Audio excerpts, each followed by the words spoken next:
Hello, Culture Matters podcast. You're in store for a ride. I'm telling you that right now before I introduce you to our guest. Here's a quote just for this episode. The higher we soar, the smaller we appear to those who cannot fly. Friedrich Nietzsche, our guest today's been flying for a long time before flying was cool. He's a friend, a new friend, but it feels like an old friend. We met in an amazing event through somebody we deeply love and care about. We've been a long time supporter of the Culture Matters forget about the Culture Matters podcast. They've been a supporter of my journey, my hero's journey, the one and only Lance Bachman, who's a mutual friend, and we were having an amazing conversation that night. But our guest is actually an inventor, an author of Keep Going, founder of 43 Inc., fractional CMO, marketer extraordinaire, coach, mentor, speaker, a true Renaissance man, and a barn dominium creator we're going to talk about, and has a damn cool painting behind him with an octopus and yeah, Ernest Hemingway, was a very interesting author, and Regan Weiss. Oh yeah, I forgot Regan Weiss. Thanks for And coming on the then there's show. what's going on, We brother? had a great time. I'm so happy we met, and it's one of those things. We met through a community. So I actually have a question to you about the power of community. Because when I was looking at your career, even you're a big community builder and creator. Hub Life was a charity as well. So there's so much to go into. But what's the power of community in your mind for the entrepreneurs that are listening to this that want to Oh, be more successful?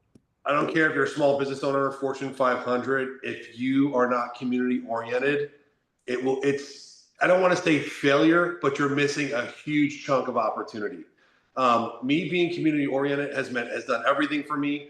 Without the community around me, without the people around me, without the camaraderie, without giving back to my hometown or my Tampa Bay area in general, there's no way I would be as far as I am right now in my business life, or quite frankly my personal life, because it launched my business life, which helped flourish in my personal life as well. Being community oriented to me is everything.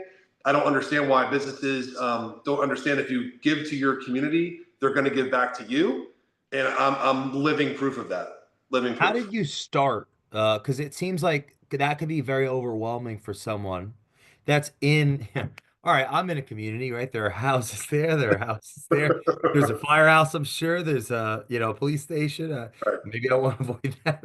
Like, So what does that even mean? There's a soup kitchen for somewhere. yeah, Like, for to put it out there quickly. So what I recognized in my community, that there was a huge void, and I recognized, like, buddy, there's a bunch of networks. There's BNIs, there's chambers, there's Rotary Club, and you have all of that.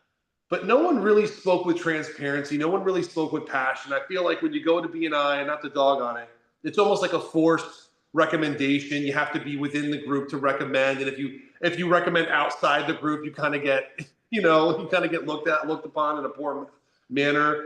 Rotary is service over self, which is great, but Rotary is, it's for humanitarian efforts. It's really not for business. So what I recognized was that, and the chamber is very archaic in their thought process, their coaching, their teaching, their learnings, and quite frankly, it doesn't exist. You just can't do a ribbon cutting and have a successful business.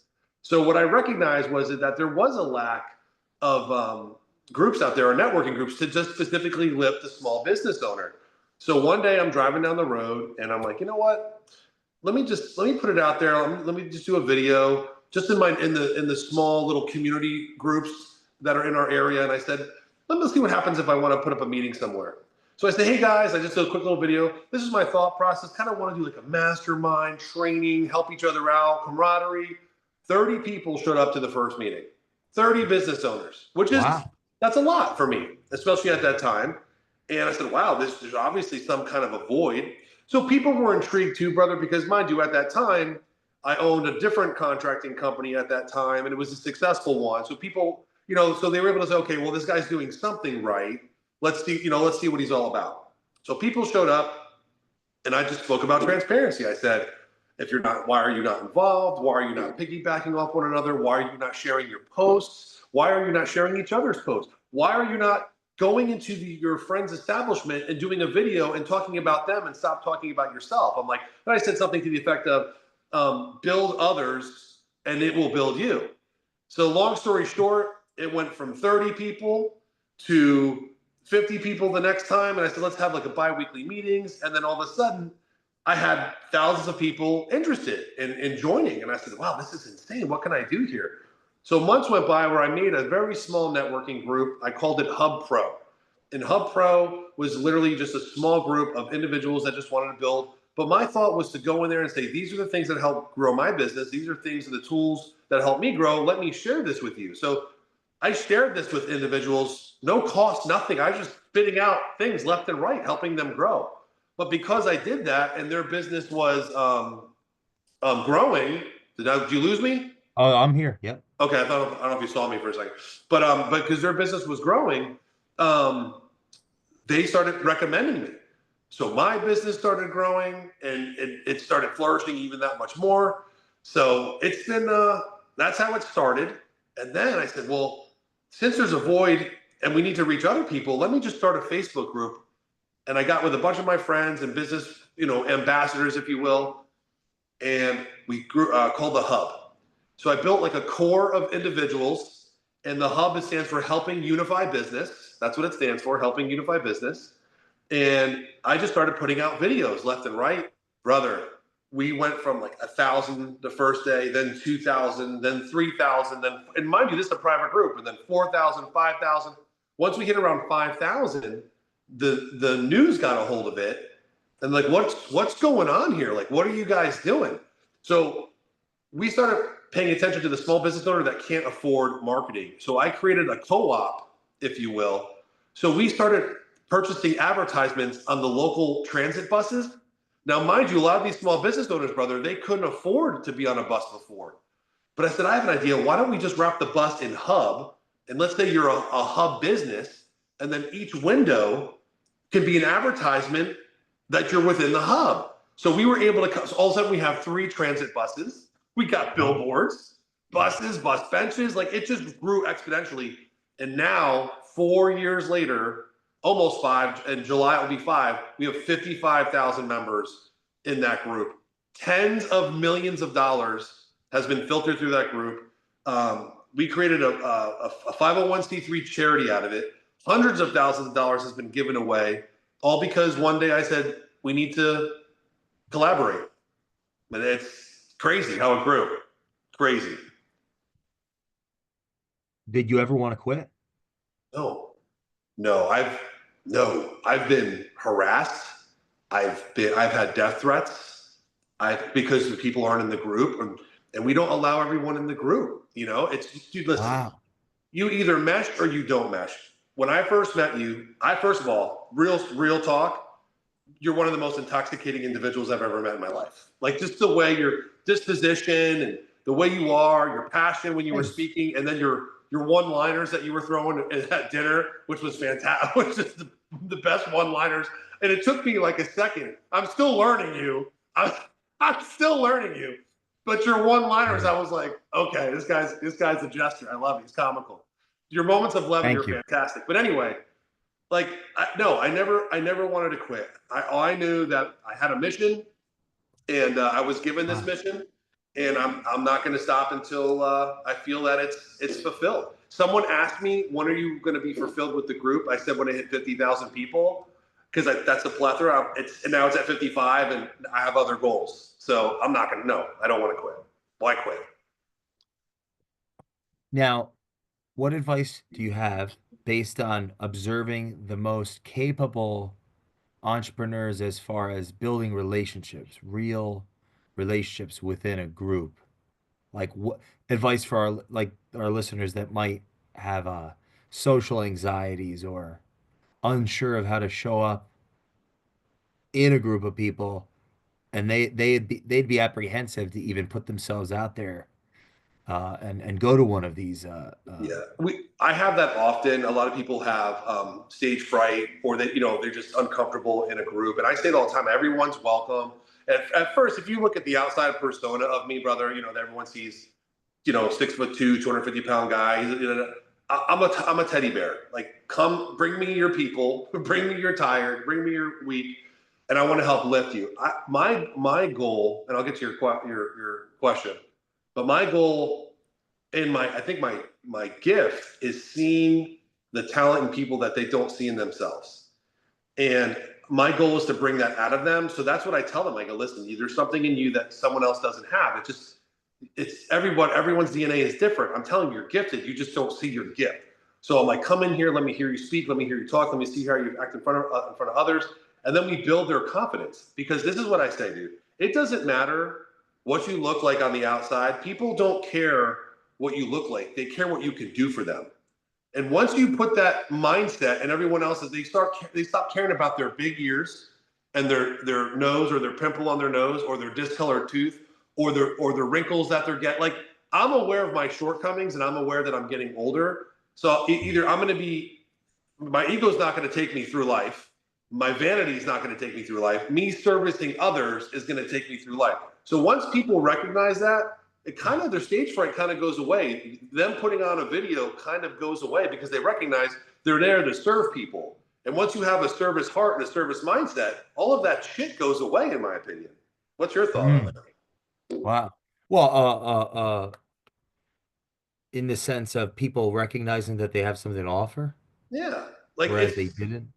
yeah, no, I mean, You put them on or the stage. You put them at, I put, dude. Not only is did I there put a them on stage in stage, this group? we literally have a theater. There's a theater we put them in that sits 300 people. And now put that in a position of someone that's terrified. All right, let's go. You're getting on stage. You're going to talk in front of these people. Well, what do I say? Tell us about who you are and what you do. What are your passions? So yeah, we would put them on stage. But even within my office where I'm in now, I would say, okay, now you have 30 people to go talk in front of. Let's go. And they'll just give us that crappy BNI speech. I'm like, stop. That's not what I want. I don't need a 30-second elevator pitch. Yeah, I want like you to tell what us is why it? you're passionate about what you do. So, What I do or something, or is that's the cliche? meaning, The elevator, the elevator pitch. I What's can't that stand. usually? Let me give you an example. Yeah, All how right, does that? Yeah. so guy comes in, landscaping company, tree company. Hey, what's up? Like, here's a guy named James Morris, and he'll just come. Hey guys, I'm not dogging him. This is just a conversation. Hey guy, for example, hey guys, named James Morris. I had tree service. It was a family service for 40 years, and now I'm the understudy under my father. And then they go into that. Just it's a pitch. It's a pitch where I would say, what's who I am about James Morris. I'm a father first. I'm a husband. To my beautiful wife. Like, humanize yourself. No one Uh, humanizes themselves. They think that business people buy people, and once people start realizing people buy people first, they don't really have to go into the pitch too much. So it's personal brand, which you've talked about a million times. So well, but what's attractive to you about a personal brand about a as it personal brand, relates to building a business? Because I just many of this our entrepreneurs haven't not heard of it. about a personal brand. I, Hmm.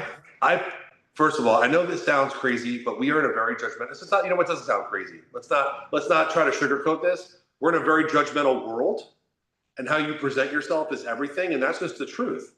So if you're going to walk into a meeting in the first 30 minutes and you're not put together, you're not looking the way you should look, you're not grooming your beard properly, you're disheveled, that's judgmental. If you're not taking care of yourself in a physical manner, and I don't mean you have to be shredded, but if you're not taking care of yourself, and this is a story that I want to tell you really quickly. Yeah. Years ago, this is true story, this is a crazy story. I said it a few times over the course of my speeches, but I was doing it was about a $500,000 remodel. So a very significant remodel. It was about 4 years ago. And this is the first time on the job site with the superintendent of the job as well as the customer. So the job was already sold. This is the first meeting. We head on into the house and we're going through the project. The homeowner says, "Can you come here for a second?" Brings me into a separate room. Says, "Hey, Regan, I appreciate everything. Everything looks to be on point. Who's going to be my superintendent on the job?" It's going to be him right there. That guy? Yeah. Well, if he can't take care of himself, how's he going to take care of my job? And that was so profound to me. So profound to me, bro. That I was like, first of all, I went in defense mode.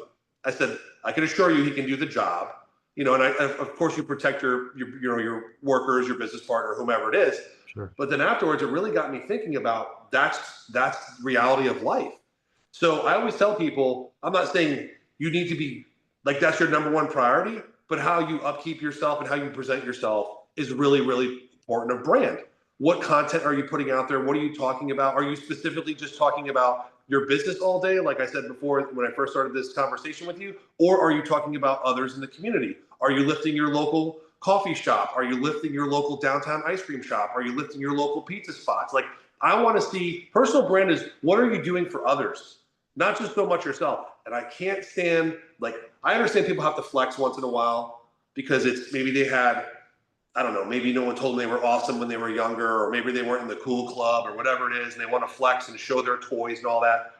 There's an extent where that's too much and it gets excessive. And then people are, that's seen as in a negative way. And they don't, and then, okay, that guy's too flaunty or that girl's too flaunty. So you got to find that happy medium, like, okay, these are the sports I like. This is where we like to vacation, but do it in a humble way, in a humanizing way versus, oh, I'm on vacation again and doing that. So, and personal brand's everything, in my opinion. It supersedes your business brand, especially at a small business level. This isn't Macy's. This isn't Walmart. This isn't Louis Vuitton. This isn't Tiffany and Company. We're talking about your small business owner and people by people. And that's to me, like I said, it's most important. Hope that makes sense. Yeah. What are some value core, even if they're implicit, core values that you would say, or yeah, character attributes, behaviors, if you say the core values of establishing uh, a quality personal brand, if there's core Transparency, values. transparency, 100% transparency. Um, I did it. I don't. I got to send you this video, buddy. I have a friend of mine that owns a videography company, and we did this full highlight. You would laugh hysterically. Um, we got with a friend of ours that what's the word, manages or rents and leases jets, right? Yeah. And then I called a friend of mine that owns a $400,000 Porsche. And then I got all these things in, right? All the flashy crap. So we literally go to the airport, get the Porsche on the tarmac, get a Tesla on the tarmac. We wore suits, we put the Rolexes on, all the bullshit. And we made like this highlight reel, like we were somebody, right? We're fixing Yeah. our cufflinks, like all zooming in, entrepreneur, putting the glasses on, walking into the jet, then record scratch. I gotta get you this. I gotta get you this video. Yeah, Record these scratch. books are rented. These are rented books. Yeah, literally. But I went into all of that, right? And I'm like, it's impressive, right? Falcon 900 private jet, Yeah. Porsche Taycan, whatever the hell, Yeah. Tesla, Rolex. It's all smoke and mirrors. 90% about what you see online is smoke and mirrors. And I'm like, I went right into transparency. That's where I'm bringing it back in. So I tell everyone, market your business with transparency, and that's a win. Stop trying to act as if you are this company yet when you're not. Be transparent about who you are in the brand. Say you're growing, there's shortcomings, there's learning lessons, all of that stuff. 100% transparency should be the number one because then people gravitate to that, bro. They're like, oh, okay, well, that person's really humble and they're really honest, and well, I want to help them grow their business. If you're a contracting company and you know you're going to fall short, then say you're going to fall short. Don't, all these contracting companies, they preach this like, oh, it's going to be perfect. Everything's going to be perfect. Well, no, it's not. There's going to be scheduling issues, cabinet issues, tile issues, stick issues, flat tire. Stop the bullshit and just be transparent. That's number one to me. And if you start there, really, where do you give anybody anywhere to go to talk smack about your company if you're being upfront and honest the whole time? Mm. Nope. Right?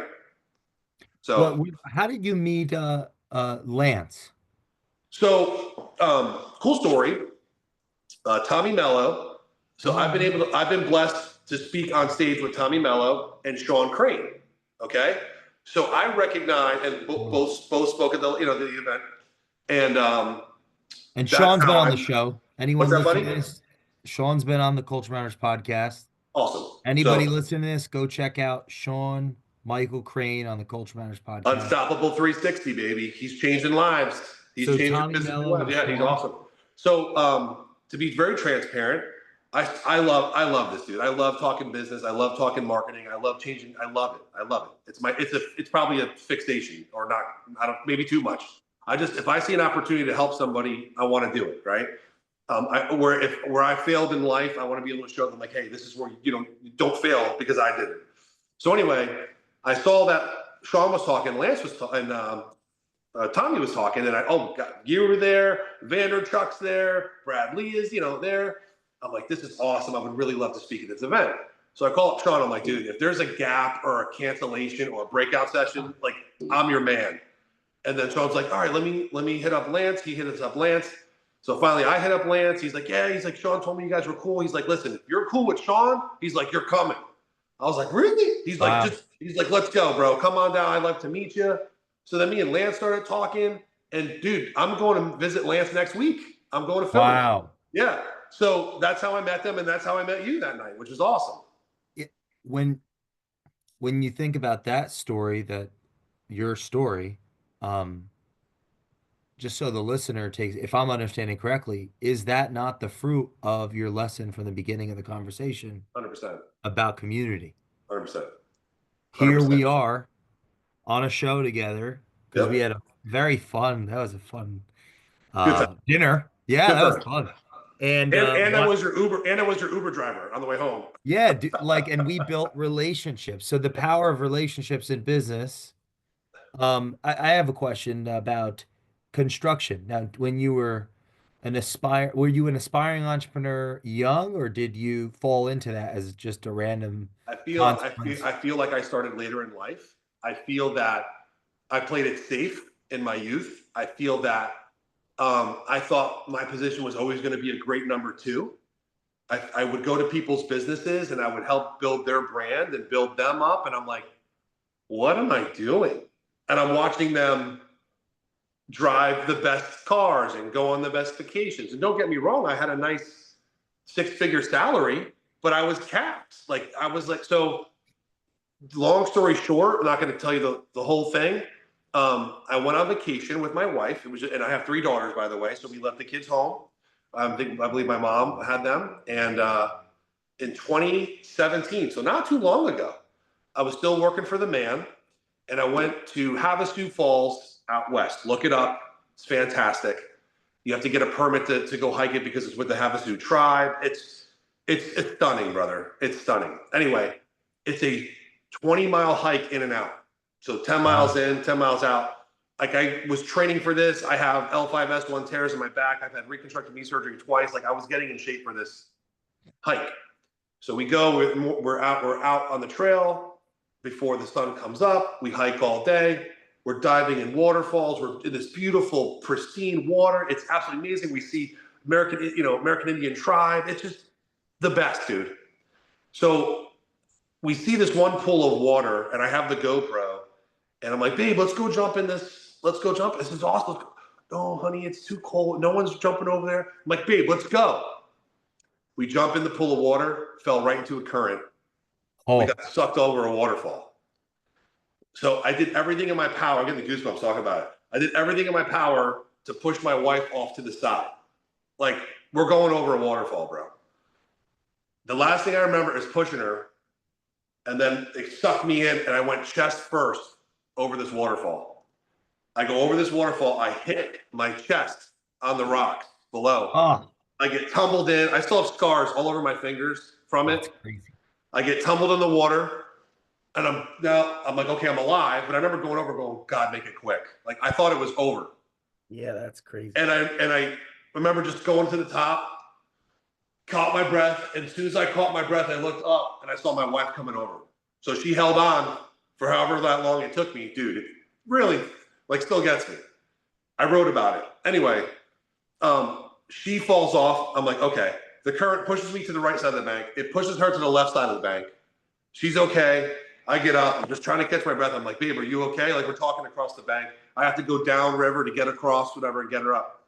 So we finally get together. We're looking at each other. I'm like, could have died. Like we just could have died right there. Like like I wasn't like I'm so sorry. What was I thinking? You know? And got over the shock for a little bit. We hung out, and then she's like, "Let's get out of here." I'm like, "What?" She's like, I don't want to be here." I'm like, "Baby, that's 10 miles out. We just fell off a waterfall. I got nothing left. I'm 38 years old. I got at that time. I got nothing left." She's like, we can do it. Let's go. We're literally leaving. This is actually the long version. Yeah, We said, please. sure, Yeah. we put our stacks on. We're leaving. And the chief is coming with the horse, with the dogs. It's like a movie, bro. He's profiling us to see if we are capable of doing this. He's like, you can go. You can go. Because he looks at me and my wife. He's like, you can go. Battered up, all that stuff. Found out it's illegal to hike in and out the same day because people die doing it. We're hiking out the same day. We get all the way up. Sun's down. We go past scorpions. Almost got bit by a rattlesnake. Saw a gnawed off donkey leg from like coyote. Switchbacks all the way up. I get halfway up the switchbacks. I looked at my wife and I go, I love you. Go get help. I can't do it anymore. Everything from that waterfall that hurt me, my knees, my surgery, my back, started like the shock was gone. And now I'm feeling it. Yeah. I go, babe, I got nothing left. Dude, she grabs my stack off my back and walks with me 6 inches at a time, like step by step, till we got up to that mountain. We got up that mountain, we dropped and started crying. Bro, that day, I said, I'm never working for the man anymore. I'm done. Wow. I go, we could have died. I go, there's so many things I could have done in my life, and I chose not to because I try to play it safe. I'm done. I said, when I get back, I'm starting my own contracting company. She's like, what? Wow. Now, that was the start. So I started at 38 because of that. And it's the best thing I ever did. That trip, that fall was the best thing I ever did. It changed my whole trajectory of life, that trip. Do you believe the near-death experience was like an accountability mechanism or something of that nature? God's plan. I, it was a Like, did wake your up. life flash before your eyes when you were going, or I literally said, make it quick. Like I really did. It wasn't that like, you see it in the movie Armageddon where, sure? you're seeing all these shots. This was just like, oh my gosh. But then, it just, the walking back and all of that recognized like it could be over in a blink. Your health's everything. The way you take care of your body's everything. Your family's everything. Like, so everything changed that day. I don't take anything for granted, which I probably did take a lot of things for granted prior to that. I operated with a sense of arrogance. Why? It could be gone in a blink. So I'm like, why the hell would I do this ever again? So yeah, it held me accountable and put me in a position of everything I do is speed of implementation. If I think of an idea, I'm implementing as quickly as possible because you never know if you're going to have that moment to do it again. You know, Is Keep Going your book about this story, or is it it's something else? it's in that, like it's the beginning of the book literally states what the trajectory was for me to go and start my own business, but then the rest of it is literally just nuggets of information for the small business owner. Like, hey, this is what helped me grow. Maybe this will help you grow as well. And it's a workbook too. Like it makes you like it give you a section to think and then write down your notes and then go to the next two. I made it really simple page. Or simple pages and simple to read. But Why yeah, was that was a big part of so yeah. So to answer your question, I started later in life. I always had the entrepreneurial spirit, but I played it safe. played it safe, Which huh? Yeah. What do you say to someone that's playing it safe right now? every time I've leaped, it was for the betterment of my family and myself. Every time I have leaped, literally, how funny is that? Falling off a waterfall. But every time I have leaped since then, it has been for the betterment of my life. So stop procrastinating, to the small business owner that's listening, and friggin' make the jump. If you're sitting there working for someone else right now, if there's that idea that's been lingering and you just haven't done it yet, friggin' do it, because you don't know if you're gonna have the time to do it. Dude, I literally, you're gonna think I'm crazy, brother. I wake up every day and I go, okay, I'm alive, thank God.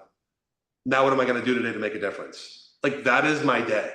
It's how I think now. It's how I'm driven, and I'm 46 now, relatively young in the business world still, right? So what am I going to do to make an impact, and how quickly am I going to implement it? And that's how I think every day now. And and every opportunity I get, hence go sit with you and Brad at Yeah. dinner, I go do. Like I'm just going. I'm not going to go. I'm going because you never know what's going to come from it. Speaking of events, were there any epiphanies, revelations, or big takeaways from? I think we were at what was it actually called? It was uh, The roofers. I know I keep it's so bad with that. Roofers Network. the Let's roofing process conference. yes. Any Um, because there were a handful of great speakers and powerful. dude, Brad. Listening to Brad was awesome. You know what I love? This is what I love about Brad. When Brad's like, some of y'all need a mint. Yeah. Yes. Yes. Yes. I love I love that Tactful. brashness and transparency, bro. Because no one says it. No one says it. It's No one also everyone's great advice because I've always thought. I mean, I didn't do that before that was mentioned. you I don't think of it. no. Well, I mean, Right. no, I don't think so. I don't think so. No Unless you. one but it is true though, because if I'm going into a meeting or if I'm just gonna make a discussion with someone, like let's do a check here really quick. But it's true, some people don't care. But once again, it's Also, presentation. yeah, and personality has something to do with that. Yeah, brush your teeth was the original, and that was I believe 10x2 Is that what it was? where that originally came about. It was like brush your That's teeth, funny. and that was a big hit. Yeah, all those years ago. Anything else stand out or stick out? Um, I forgot. I'm so bad with names, but I forgot his name. Handsome fellow, beard, long hair. He was sitting at the other table behind us at dinner. I forget, he was really, he was bringing emotion out in people. Keith Mercurio, if I'm Yes, pronouncing his last name properly. His father was a history teacher. I'm sorry, an English yes, teacher. English teacher. yes. But he was going through a separation at the time. He was really transparent about his separation. I hope that's going well for him. I Yep. liked how he was trying to evoke emotion out of masculine roofing men. Like I appreciated the breakdown. I appreciate the event in general. Lance Bachman's events are Yep. fantastic. But from a speaker's mind, I'm on the speaker side of things like you. Like I'm just looking from the opposite side. And I'm like, wow, the way he evoked emotion, it was very powerful. And I appreciated to see his techniques about how he did it Mm. and how many men bit that apple so quickly because no one talks to them like that. They don't have anyone, they don't have a sounding board for that. I think that's what's important about Lance Bachman's events as well, is that he creates that community camaraderie after to where these individuals can have a conversations after and kind of lean on one another, which is like an accountability group. What advice do you have for our listeners who want to speak publicly? So I just actually did a public speaking class recently in Tampa a couple weeks ago. And the number one thing was the fear of what I said, and not to reiterate what I told you before, but stop worrying about what you look like and just start worrying about how you can help others for public speaking. Um, by the way, that whole thing of when you get on stage and picture people naked isn't a thing. That doesn't work, and quite frankly, I don't want to see half those people naked anyway. I probably start vomiting on stage. I will tell you, this is the number one thing for public speaking. Start every speech with gratitude.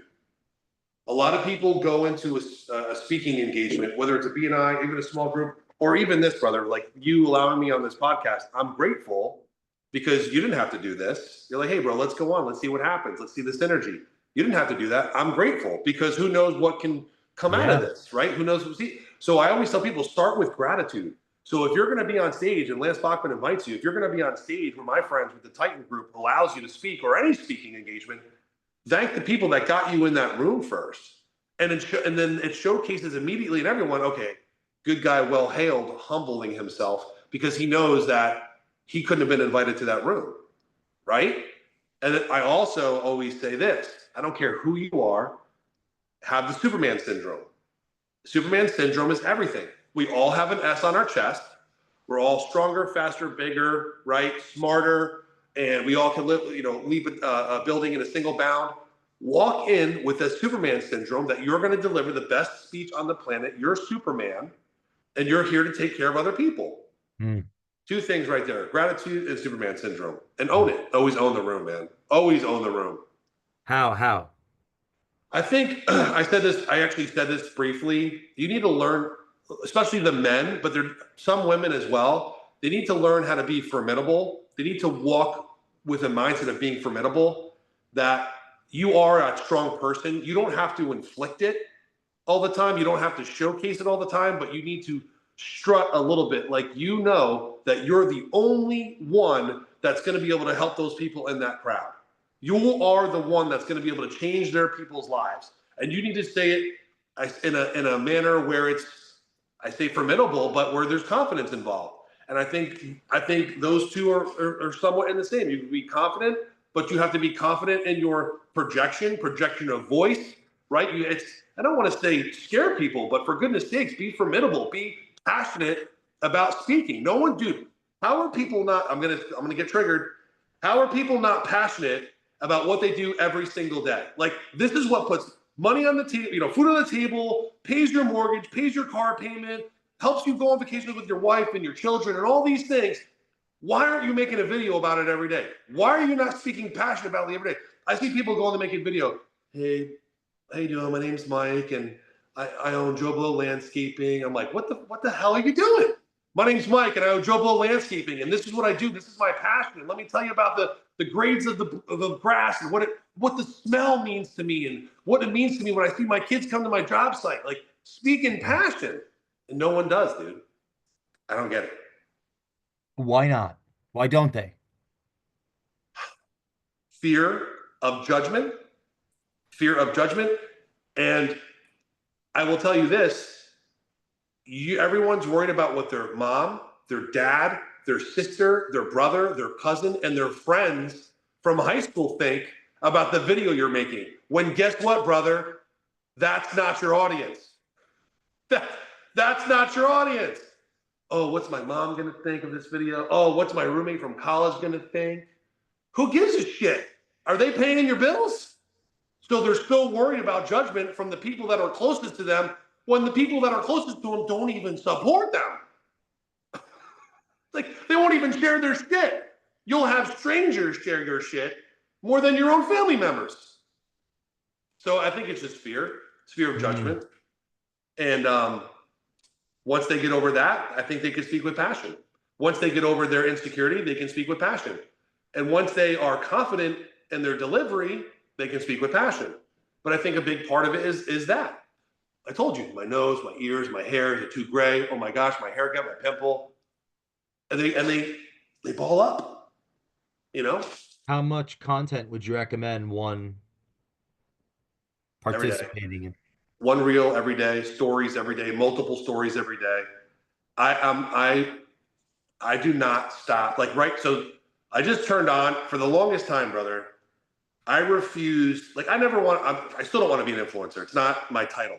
Like I never said that. I just want to be a person of impact, and I want to be able to help lift people. Right. So I never turned on my public profile. Like I always made it a private profile. I would be very selective of the individuals because I still share my family life, and there's crazies out there, right, and all that stuff. So for the first time 2 weeks ago, my business partner is like, dude, just for shits and giggles, why don't you just turn on public profile and see what happens? I can't believe in the past 2 weeks the amount of views and stuff that I've seen. 172,000 views on my page or what, and I'm like, this is insane because I was Wow. always very, very leery of, like I said, of what I put out there.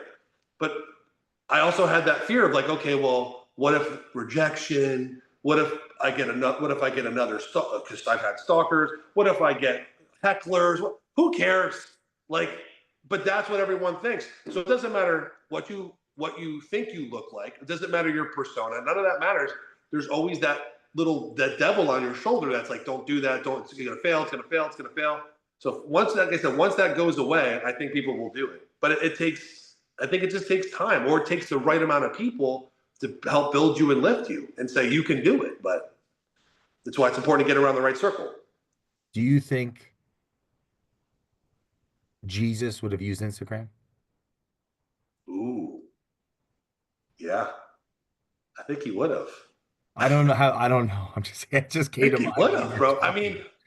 You know, Let's okay. or Let's dip Facebook or let's dip it. Let's dip TikTok. it. Let's dip into Christianity. What is our job as a Christian? What is your job on this earth, Jay? I don't know. As I'm well, not let me tell you. versed. I'm not versed well in. Let me tell you. As a Christian, your number one thing is to disciple. As a Christian's number one thing, what God and Jesus wants you to do on this earth is disciple to others. Spread the word, spread it to the masses, get the message out there. So why the hell wouldn't Jesus use Facebook or Instagram? If he was using other people to spread it and go to town and city to city and and spread the word, why wouldn't he use social media today? I probably would have. What if, He wasn't just a carpenter, buddy. He was a marketer. yeah, what if Jesus had a podcast? What I is? I think mean, that all the time. Like, I'd what watch if it. Jesus had a podcast? I'd watch it. I'd, I'd watch it every day. Yeah. What are your thoughts on the podcasting world? Because we're talking about content, personal brands. I think What do you think about this? You like you I said think in the past. this is what I Yeah. think of podcasting. I think you're going to have the Brad Lees of the world, right? The Tommy Mellos, the Gary Vaynerchuks, that you know it's going to go out crazy into the masses. Actually, I'm curious, what kind of reach do you have on this podcast? Well, more than around. Sorry, that's why that's I should say very few after that. That was great. That was Yeah. great. It's thousands of downloads now on the episodes. That's And it's amazing. That's amazing. I think it's amazing.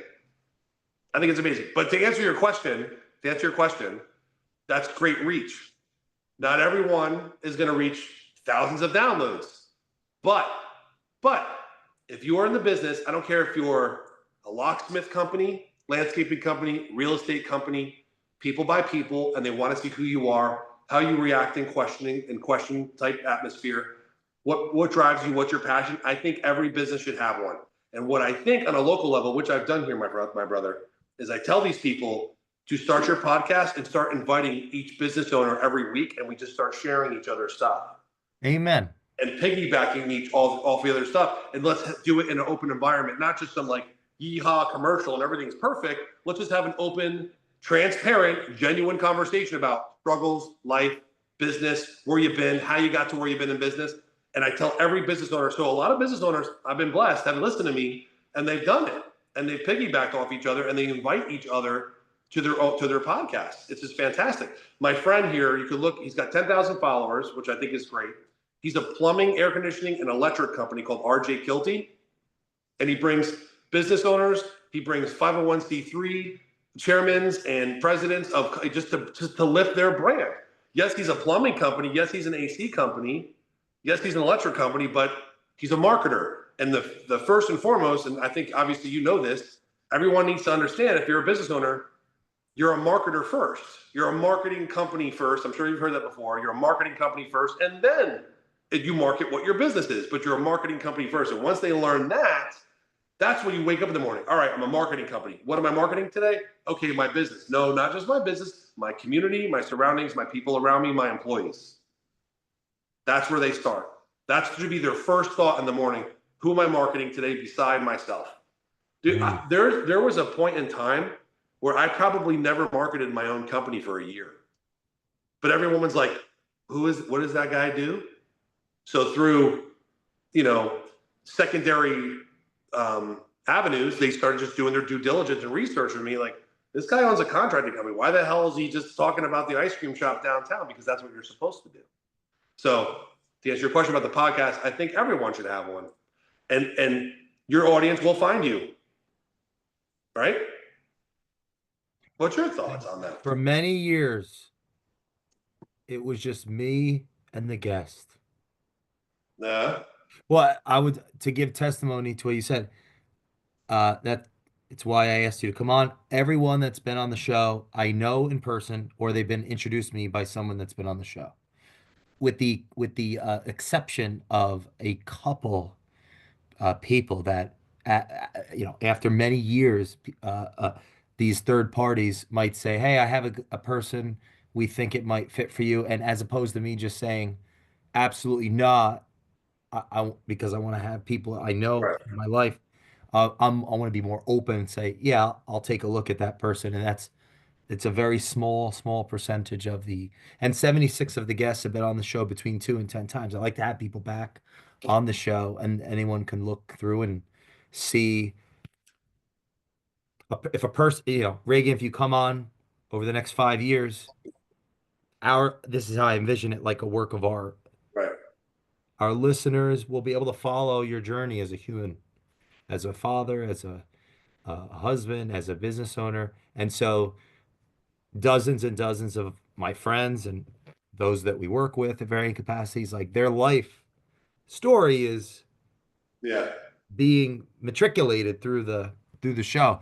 I love it. It's my yeah, it's my passion. It's a culture. I mean, so I agree with everything that you said, and if anything, this show is a testimony to it because that's how we met, through mutual friends. And of course, I want you on my show because I want people like everyday business owners on the show.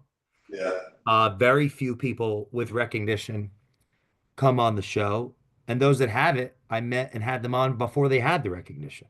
Wow. So it's and I'm not against anyone with it. I mean, that's um, kind of imminent. Like that happened, right? It's all, but yeah, I was always interested in the guest. I see that for That's who I'm sure. talking to. Like, I don't even, I mean, yes, there are people that are listening, but like, you know, you know, Mark, you listening? It's like Sally. No, it's like, but now what a blessing. Our listeners, sometimes they send us guests like, hey, you should have this person because Oh, that's cool. people reach out. And so that's a blessing. In closing, I am curious about this. Do you have a word for 2025? Or if you don't, what would it be? A word for 2025? Um, Gosh, you know what? I never thought of it this year. I never put a word to it. In 2020, my word became keep going. Um, and if I had to put it to this year, I'd say don't stop. Love Don't it. stop. I don't, really quick, buddy. I lost my dad in 2020. And Right. he was my number one cheerleader. Number one cheerleader. I lost that. And but I have him in my head still, and that's why I named the book "Keep Going." That's one of the last things he said to me. And anyway, it's he's in my head, and that's what it is. And he said, literally, bro, I'm talking 20 minutes before he died, Reagan, no matter what you do, I know you're going to be successful at it. No matter Wow. what you do, and then he's gone. It's crazy. It's like he rallied at the end there because he knew I needed to hear stuff from him before he went, and then he was gone. Crazy. But that's voices in my head, and it won't stop. And remember, I hate to say it this way. I don't feel like I always had to prove something to my dad that I can do it, but I did, and I'm still proving stuff to him that I could do it. Does that make sense? Well, that's great. Yeah. So I can't. That's why I won't stop. Don't Yeah, stop. well, it makes me think about if we stop trying to prove something to our Father, then we become like all hell on earth kind of thing. So there's something Maybe.